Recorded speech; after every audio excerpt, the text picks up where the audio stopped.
Welcome on in, golf fans. It's your boy Gsluke here with our DFS and betting preview for this week's Pebble Beach Pro-Am. We got an elevated field, beautiful track with the Pebble Beach golf links, and overall, what should be an absolutely firecracker of a week. Here in this video, I'm going to break down the fantasy and of course betting side of things and give you guys some of the info that you need before going out there and doing your own process. We'll talk about my modeling, my key stats for this week, the kind of skill sets that I'm looking for in players to go out there and make my top selections, and then on top of that, a few players towards the top end of the board and also a few value plays towards the middle end and lower end of the board that I'm getting to for some outright and some fantasy exposure myself. So lots to get into here. Let's go ahead and get it started with a look at the golf course and key stats for the week. This time around, we're going to get a wet and soggy Pebble Beach. There's rain heading into the week, especially there on Wednesday, and then Thursday through Sunday, it looks like it's going to be a washout. So there's a potential for delays, maybe even a Monday finish like we had there in 2023.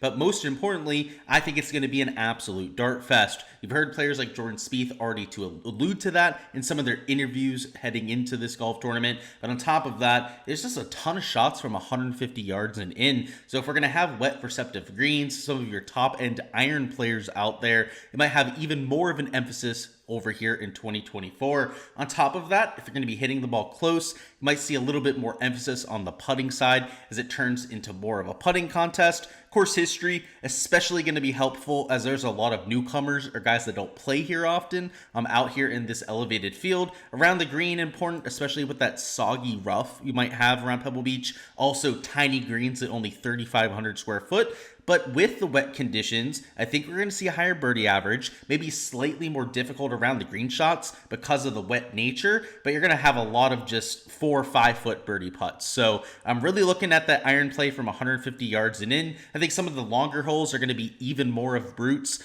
because of that wet rough, but also because the course is going to play longer with the lack of rollout. But all the shorter holes, and there's a plethora of them, especially on Pebble Beach, that are 400 yards or less for par 4s, you're going to see just a ton of birdies made. So I think you're going to see a higher birdie average, potentially even a higher bogey average, but in general, probably lower scores. So I want guys that are aggressive, that are particularly efficient at generating birdies from 150 yards and in. And in terms of comp courses, a couple shorter tracks that you can look at that are really good from the approach profile. So Southwind, Port Royal, TPC Craig Ranch, all completely different from the agronomy perspective. But in terms of the approach profile, a lot of short irons, a lot of wedges at all 3 golf courses, and a little bit of long irons that are mixed in, mostly on the par 3s for these tracks, a few tougher par 3s around Pebble Beach, and then also on the par 5s, which, surprisingly for just a 7,000 yard golf course, the Pebble Beach golf links is a par 72.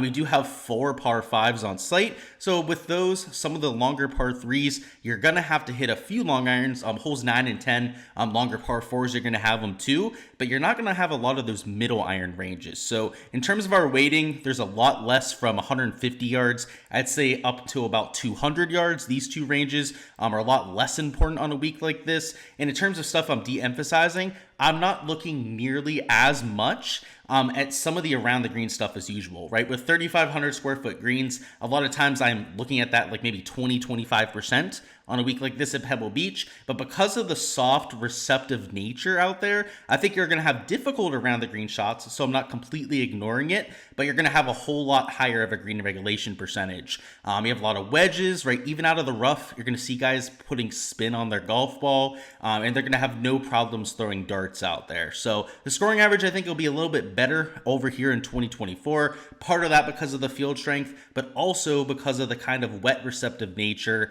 that you're going to see for pretty much all 4 rounds. So with that being said, changing up my process a little bit for our outrights this week. So in most years, we'd be looking for more of a precision type of player, maybe a little bit of an accuracy off the tee, putting type of guy as who would we be looking at over here for Pebble Beach. And in terms of our outrights and top fantasy plays, a little bit different here in 2024. So we're going to start it off with Victor Hovland, who I did take at 12-1 for an outright as well, over there in Hard Rock Bet. And in the fantasy sphere, I think is going to be one of the higher owned options up here, but not outrageously chalky. I've got him at about 20, maybe 21% ownership out here on a Tuesday. And the main reason I like Hovland is there's no better player for going out there and throwing darts. We're going to have, dartboards for greens, just receptive, soupy conditions out there. Victor Hovland's who I want, right? From position to position is maybe the best player on the PGA Tour. What I mean by that is in terms of just executing a shot, hitting it to an exact distance,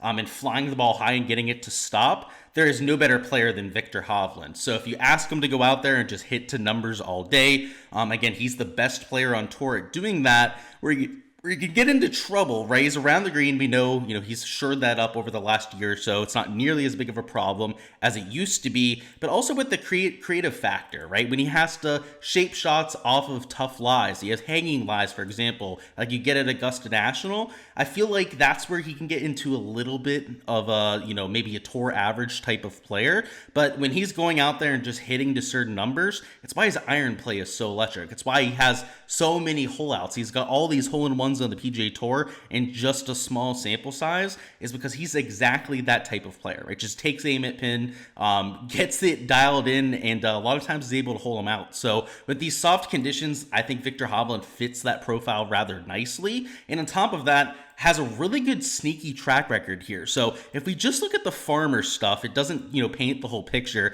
So he had a T13 back here in 2023, T38 back in 2020 when he was new to his PGA Tour career. But that's not it, right? So the T13 last year, I think, is, what most people are going to see in their databases. A lot of people forget that he finished in 12th in 2019 when the U.S. Open was played at Pebble Beach. So, and that was when he was an amateur. It wasn't even a PGA Tour player at that point. Went out there and finished T4 on T12 that year. And then before that, at the U.S. Amateur, so it wasn't stroke play. It was all match play for that sort of tournament. Went out there and won in very similar conditions to what we're going to have this week. And he did it with only he was only behind by one hole the entire time he was playing at that U.S. Amateur. So he got behind one hole in one of his matches, ended up making up for that the next hole, and then never, was behind in that match or any other matches for that matter for the entire U.S. Amateurs. And that week, like I mentioned, the weather conditions are very similar. It was wet, overcast the entire week. You had a little mist for a lot of the action out there.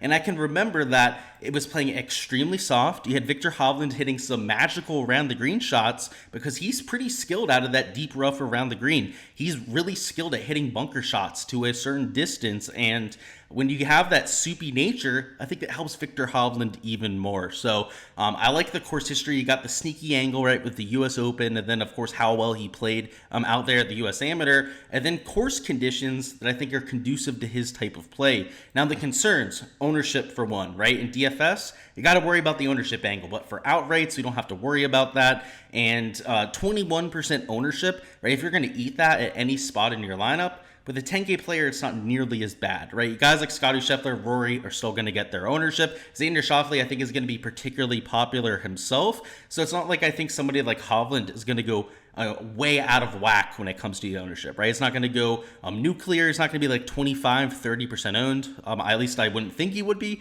25 or 30% owned. And as long as he isn't on that sort of level of ownership steam, I'm going to be willing to get there. Now, the other concern I have, so you have the ownership concern, and then it's the ball striking the last 2 weeks. He's lost strokes on approach the last 2 times he's played with shots gained metrics, which isn't great. It's not something that's happened for him in over a year. So the last season, he had a few events where he would lose on approach and immediately would bounce back with like 3-4 shots gained. So the fact that it's happened for 2 straight events, the fact that he's going with a new swing coach now is the only real concern I have with Victor Hovland. I know he hasn't played much here in 2024. His only start on the PGA Tour was over there at the Century Tournament of Champions. So a few people have pointed to that, but that's the case with quite a few players, right? Rory McIlroy, right, has not played over here. Now, he's played on the DP World Tour, but he has not played on the PGA Tour. You have guys, let's see, like Jordan Spieth, right, that has not played since the Century Tournament of Champions. Guys like Colin Morikawa, who has, one made cut at the Century, and then actually it wasn't even a cut that week, so we don't have to worry about that, but missed the cut at the Farmers, right? There's a lot of guys that haven't played all that often, so if you're going to hold that against people, you got to hold it against Jordan Spieth too. You got to hold it against a bunch of these 8K players that we haven't seen very often, and when you have a world-class talent like Victor Hovland, that's not enough to get me off of that kind of play. So I'm a little bit worried about the approach play, not so worried about the fact that he hasn't played much here in 2024, and at a place that he has some good vibes. I'll be backing him in both markets. So in DFS, probably going to be like a 35, maybe even 40% exposed kind of play for me. And from the outright angle, somebody I've already taken a unit and a half on in terms of an outright bet. Next up, we got Max Homa down here at $9,200. And Max Homa was my first click this week. He was my second click last week over there at the Farmers. Did not pay off for the outright. Was okay for DFS. Definitely didn't hurt your lineups if you were playing Max Homa last week. But I was expecting more. And the reasoning is the same. A lot of the reasons why we liked him last week are going to be why we're rolling him back out here for the Pebble Beach Pro-Am. And his performance last week gives us no reason to change our stance. He continues to be a ball-striking menace, has been for the last 5-6 months. The guy's swing has never been better on the PGA Tour. In fact, even when he's been winning golf tournaments, he has not played as well tee to green as he has over the last month or so that we've seen in the last 7-8 shots gained events that we have for Max Homa. He obviously played very well over there on the DP World Tour. You'll love to see that with the win over on that side of the pond, I should say over there, South Africa. But what I like about Max Homa is he's hitting the ball better than he ever has. It is not gaining the prolific strokes of the putter. And if you take a look at his stats on West Coast POA, so that's Silverado, that's this event, that's the Farmers Insurance Open, he gains over 1.3 shots gained putting per round on that surface. And last week was okay in a few rounds that we actually had the shots gained metrics for over there on the South Course, but he was nowhere near as good as what he is long term. So you can see if you look back to 2019, he gains about a half a stroke per round, but over the last 3 seasons, right, the more you narrow down those stats, it's well over a shots gained per round. So for somebody of his putting pedigree, we're expecting to see that kind of spike performance here at some point, right? But he goes out there and gains those 4 or 5 shots gained to the field, if not closer to the 7 or the 8 shots gained that we see when he was normally winning golf tournaments. The difference now is, and the reason why I'll go back to him even after he didn't give us that spike performance last week, is he's hitting the ball so well, but only needs to gain 4 or 5 strokes with the flat stick, and he might win by a stroke or 2, right? If he boat races the field with the putter and hits the ball like he has been of late, I mean, that isn't like an absolute boat race. I mean, that's winning by 4 or 5 shots right there. That's how well he's hitting the ball. So that's why I'm so bullish on Max Homa. I do think he's going to get quite a bit of ownership this week. People are not going to overlook those kind of ball striking stats, but he is the type of chalk that I'm willing to play just because it looks like a win is coming sooner rather than later, right? Like if he keeps hitting the ball like he is going to win a golf tournament or two in that kind of stretch, and I want to be there for it, particularly on West Coast POA, where he's been by far his best self. If we take a look at the event history, he did not play the 2019 U.S. Open, so does not have that to work off of, but it's 3 top 14 finishes. It is a T7 3 years ago, T14, a T10 finish, has focused more on the Farmers Insurance Open over the last 2 years, as you can imagine, right, with the win there last year. So that's why he hasn't played this golf tournament nearly as much. But everything holds up here. He's got the good course history. He's got the kind of skill set we're looking for. If you're looking for a player that gains from 125 yards and in, he's exactly that type of approach guy. And with the putting stats, has everything I'm looking for. So I got him at 17.5 to 1 on Hard Rock Bet. He's going to be about a 35, maybe 40% owned player out there in my DFS lineups, and somebody I'm looking to build around. As you can see on here, guys, for access to everything that's blacked out on these spreadsheets, you can download it, use it all for your research process. Take a look at my projected ownership, player pool for every single week.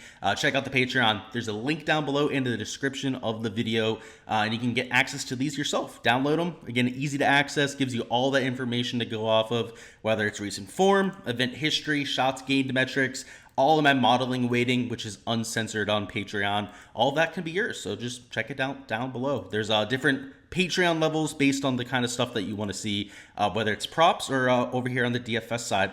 But next up, our last core play. So another guy that I haven't bet outright, and it's not out of personal choice. It's Tom Kim at $8,000, who is undoubtedly going to be a massive piece of my DFS pool. Also somebody I think is going to be a little bit lower owned on this type of week, which is an added bonus from the fantasy side. But what I like about Tom Kim from the betting angle, and only reason I can't bet him is Hard Rock Bet just doesn't have his odds up. For some reason, they're not offering Tom Kim odds. They had him listed as Jooyoung Kim a few weeks ago, so something tells me that it's administrative, the reason why they don't have him up.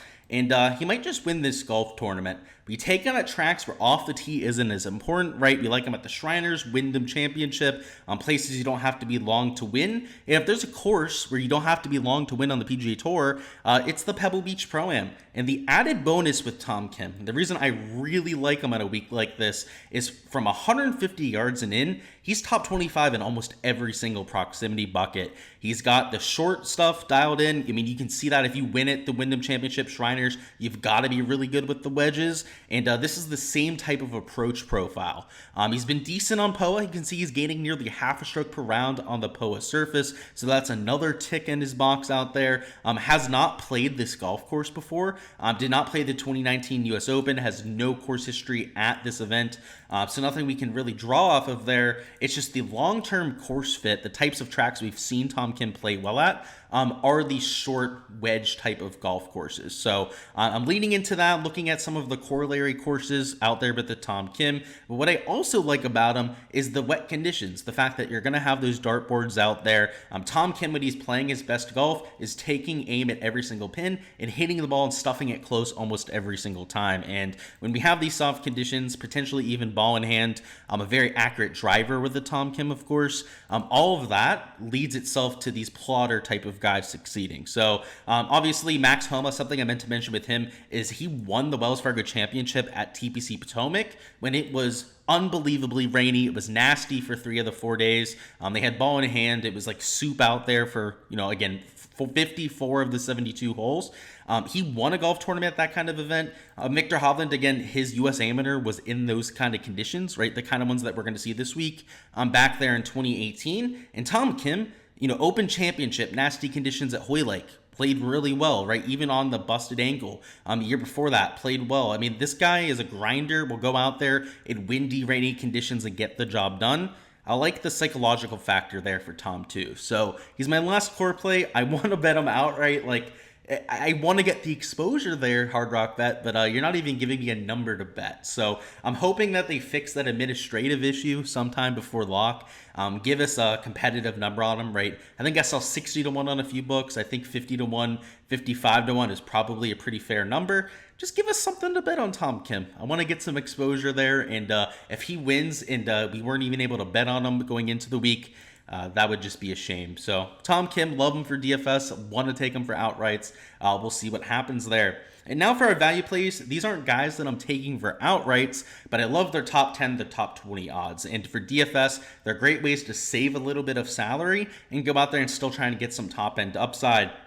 And the biggest misprice of the week, you have the number 7 model ranked play of the week out there for me, is Eric Cole at $7,300. It's a long-term fit, it's a short-term fit, whatever you look at, all of it is a huge plus for Eric Cole. He played here last year, he pretty much played everywhere with his busy schedule, went out there and finished T15, and it kind of like Tom Kim, you take him at courses where it's not all about length off the tee. So at the Farmers, I faded him. It was the first time in a long time I didn't play in Eric Cole, and he missed the cut, right? So our Eric Cole radar seems to be pretty on point at this point. And this kind of golf course is perfect for him. So if we're going to get him at a lower price tag, I still think he's going to be chalky because this price tag is just well too low on Eric Cole. But a piece of chalk I would take down here in the 7K range. He's easily an 8K golfer. He's better than a Benny Yan. He's arguably should be priced right around a Tom Kim at the very least. And we have him at the bottom end of the 7K range. So it's one of those rare scenarios where I do think the piece of chalk in the 7K range might actually be worth exploring. And it's all about the long-term shots gained. I mean, if you look at him, it is just, eye candy for us, golf nerds out here. 0.7 shots gained per round approach, gaining 0.22 per round around the green, gaining with the flat stick. Sure, not the best off the tee. We know that about Eric Cole, but this isn't a golf course that's going to accentuate that fact. So I think this year it might play a little bit longer. Maybe that's not as good for an Eric Cole, but you're still talking about a guy who's $1,000 too cheap. He's gaining half a stroke per round on approach, over a stroke per round with the putter over his last 12 rounds. You're just not going to find that with other guys down here in this range. So I like him for the top 10, top 20 markets. Over there at Hard Rock Bet, they had very competitive markets for that. So it took a little bit of dabble on both. And at DFS, we're even at pretty inflated ownership numbers. I think is worth taking in a few lineups. So if you are taking Eric Cole chalk, maybe you are mixing in a little bit of Victor Hovland chalk towards the top, you've got to make a pivot and make it, real purposeful kind of pivot out here in the 8 and top end of the 7s, right? You got to go down here, try and find somebody that's a little bit lower owned. And then towards the top end of the 7K range, you got to avoid some of those ownership time bombs. So there's always an opportunity cost involved with taking somebody at a relatively high ownership level. But Eric Cole is definitely worth that in a few builds, right? Even in the large field GPPs, single entries, you don't have to worry about that kind of stuff nearly as much. But even in the large field stuff, I think there's some utility in getting to him this week. So I'm probably going to have him like 30, maybe even 35% of my lineups. And that is contingent on him being somewhere around 15, maybe 20% owned. Because that's what I'm projecting for, at least early in the week. Next up, we got Brendan Todd down here at $7,000 flat. He's another player that nearly won this golf tournament. So if we take a look at the event history, you'll see last year finished tied for second. Year before that, T16. So last year was somebody we talked up here on the channel. And in fact, Brendan Todd has come up a few times in our previews already because of how well he's been playing. So it's not hard to see why I want to get to Brendan Todd. He's doing his thing from fairway in, gaining about a third of a stroke per round in all three categories. The issue was always the off the tee play. And around Pebble Beach, which again is a par 72 in less than 7,000 yards, it's one of the few tracks on the PGA Tour where he can shine, right? Because from fairway in, right, no matter what golf course you're playing, he's going to be one of the better players out there. He's got a very consistent ball flight with the irons, can really depend on that, whether it's with the long or the shorter stuff. He's a pretty damn good long iron player too, which I think surprises a lot of people. But around the green and the putting has always been his strong suit. And POA is not his best surface. He's much better on the Bermuda grass type of surface. But last year was able to spike with the flat stick. And now that we're going to have similar conditions, right? Last year when he finished T2, you had the soft, ball in hand conditions for 3 of the 4 rounds. We're going to get that for all 4 days this time. So he's able to go out there, throw those darts, really good from 150 yards and in, and one of the more reliable putters that we have out here. So once again on Hard Rock Bet, the top 10, the top 20 numbers were really juicy. I took him for the top 20. That was the best number they had available. And out there gaining 0.29 shots gained per round on POA, he's going to need a little bit of a better week than that. So the only thing that really holds me back from this play is the fact that he's not as good a putter on POA as he is compared to his career baseline. But we're still talking about somebody that has 2 top 16 finishes in a row at this golf course. So maybe the greens really fit his eye. So whether it's for DFS, whether it's out there for those top 20s, a player that I think is worth some consideration. And if we're looking for elite level course history, well, Tom Hoge at $6,700 is about as good as it's going to get. So if we take a look at the event history, of course, a past winner over here 2 years ago, T48 win over there 2 years ago. Shout out to anyone that had an outright ticket that year. I know there was quite a few out there in the community. 12th 3 years ago, T60, and did miss the cut 5 years ago. So a lot of the reason why people bet him out there 2 years ago when he won was because of the 12th place finish the year before. And if you need somebody to throw darts, right, on a short golf course with, clubs from 150 yards and in, Tom Hoge is going to be at the top of that short list. So at $6,700 with elite level course history, I know the field strength is a little bit higher, but if we need somebody that fits the track, I'd say even more so now that we have the soft conditions and that has experience here, which a lot of even the top end players can't say that they have a lot of experience around Pebble other than maybe in a start or two, that US Open that they had there in 2019. Tom Hoge has it in bunches, and on POA, it's another reason why people wanted to play him here. He's by far his best self putting out there on the POA surface. So at that kind of price tag, what I think is going to be reasonable ownership over there in GBPs, I think will be sub 10% owned in this kind of slate, is somebody I'm going to get well over the field on. So, there's no cut to worry about. We have a 4 rounds to work with every golfer, which I think is going to help a Tom Hoge, right? He's the kind of player that's aggressive. He can have a blow up round from time to time. So if that happens in rounds 1 and 2, it's not like he's going to miss the weekend, which is huge for his prospects. And I think it opens up a lot of this 6K range. So obviously in the video here, we're only going to touch on a few value plays, a few guys up top, like we've already gone over. But there's a lot of 6K players that I'm going to consider this week because of the lack of cut and because of the amount of birdies I think we're going to see out there. I mentioned it during the course breakdown, right? I think we're going to see more birdies and more bogeys at this golf course than what we're used to seeing, which means you should be leaning into these aggressive, high birdie percentage type of guys even more than usual, right? We're going to need birdie production to go out there and get the top end fantasy scores. And guys like Tom Hoge, there's a lot of guys down here in the 6K range actually, can go out there and do that. So that's kind of approach that we're taking for DFS and for our outrights. Tom Hoge, another guy that took for a top 20, potentially even for a top 10 bet this week, kind of like a Brendan Todd and an Eric Cole. Our outrights are on Victor Hovland, Max Homa, also on Tom Kim, and I added extra outrights on Jordan Spieth and Justin Thomas. So my card has a few of my just guys I like betting week in, week out. That's definitely the case with Jordan Spieth. But with Justin Thomas, he doesn't have that much course history here, but he's played decently when he's played at Pebble. And at the comp courses I'm looking at, is sneaky good there too. So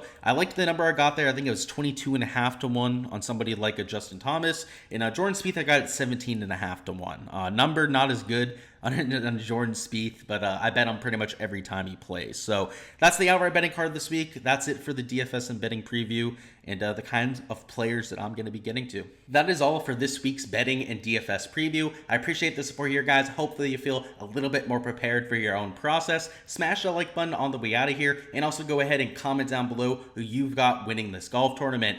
No giveaway for the winner this week. The giveaway is going to be for that winning score prop. So over on my course breakdown, if you guys want a chance to win a free month of my Patreon page, go ahead and comment your winning score there. But still love to hear your thoughts on an outright, maybe a few guys that you've gone out there and bet outright at this point, and hopefully you can go out there and spike a profitable week. It's going to be a fun one. Anytime we have these strong top end fields, going to be a little bit more attention on the golf sphere than usual, so looking forward to that. Golf course that is absolutely stunning. Might be a little bit rainy, might look a little bit nasty out there, but still some top level talent and a golf course that's going to challenge these guys. So again, best of luck out there. Appreciate the support. I'll see you guys for the live stream Wednesday at 7 p.m. Eastern, and let's go out there and have a week at Pebble.